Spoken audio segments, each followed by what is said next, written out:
সংস্কারের যে এই এত কর্মযজ্ঞ চলছে, এই কর্মযজ্ঞে দেশের শ্রমজীবী মানুষের কণ্ঠস্বর কোথায়? রমজান শেষ হওয়ার সাথে সাথেই পুনরায় চাল তেলের দাম বাড়িয়ে দেওয়া হয়েছে। চাল তেলের দাম বেড়েছে, কিন্তু মানুষের আয় রোজগার কিন্তু বাড়েনি। শিল্প কারখানা, গার্মেন্ট সহ প্রতিটি সেক্টরেই শ্রমজীবী কর্মজীবী মানুষদেরকে এই ধরনের বহুবিধ সমস্যা মোকাবেলা করতে হচ্ছে। ফ্যাসিবাদের পতন হলেও আজও জনগণের গণতান্ত্রিক রাজনৈতিক অধিকার এখনো সম্পূর্ণভাবে প্রতিষ্ঠিত হয়নি। প্রিয় ভাই বোনেরা, জনগণের রায় বিএনপি অনেকবার রাষ্ট্র পরিচালনার দায়িত্ব পালনের সুযোগ পেয়েছে। বিএনপি সরকার প্রতিবারই মানুষের অধিকারের প্রতি সম্মান রেখে জনগণের কল্যাণে আন্তরিকভাবে দায়িত্ব পালনের চেষ্টা করেছে। এ কারণেই কিন্তু বিএনপির নেতাকর্মীদেরকে কখনোই দেশ ছেড়ে পালিয়ে যেতে হয়নি। প্রিয় ভাই ও বোনেরা, গত ১.৫ দশকে স্বাধীন বাংলাদেশকে পরাধীনতার শৃঙ্খলে আবদ্ধ করে ফেলা হয়েছিল।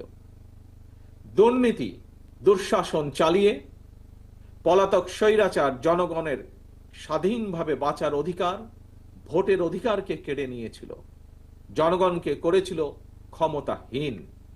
বান্ডেল থাকলে প্রতি সেনমানিতে টাকা বাঁচবে। বিকাশ সেনমানি বান্ডেল কিনে জিতুন প্রতি লেনদেনে।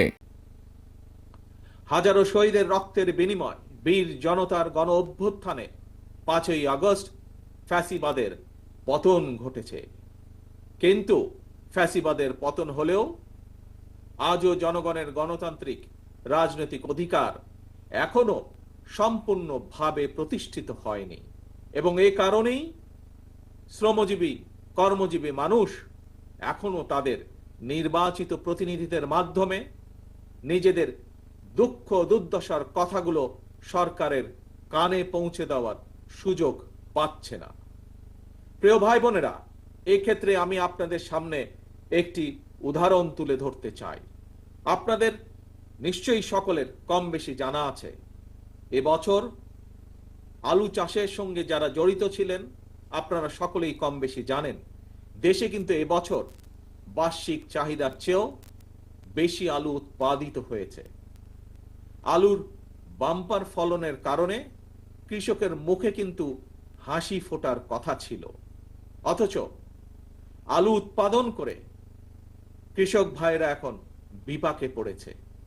একদিকে আলু উৎপাদনের খরচ ছিল দ্বিগুণ, অপরদিকে উৎপাদিত আলু সংরক্ষণ করতে গিয়েও কৃষক ভাইদেরকে দ্বিগুণ খরচ গুনতে হয়েছে। শিল্প কারখানা, গার্মেন্ট সহ প্রতিটি সেক্টরেই শ্রমজীবী কর্মজীবী মানুষদেরকে এই ধরনের বহুবিধ সমস্যা মোকাবেলা করতে হচ্ছে। বান্ডেল থাকলে প্রতি সেনমানিতে টাকা বাঁচবে। বিকাশ সেনমানি বান্ডেল কিনে জিতুন প্রতি লেনদেনে। আরো একটি বিষয় আপনাদের সামনে আমি উল্লেখ করতে চাই, সেটি হলো ফ্যাসিবাদী শাসনের অবসান হওয়ার পর এবছর রমজান মাসে নিত্য প্রয়োজনীয় দ্রব্যমূল্য তুলনামূলকভাবে সহনীয় ছিল।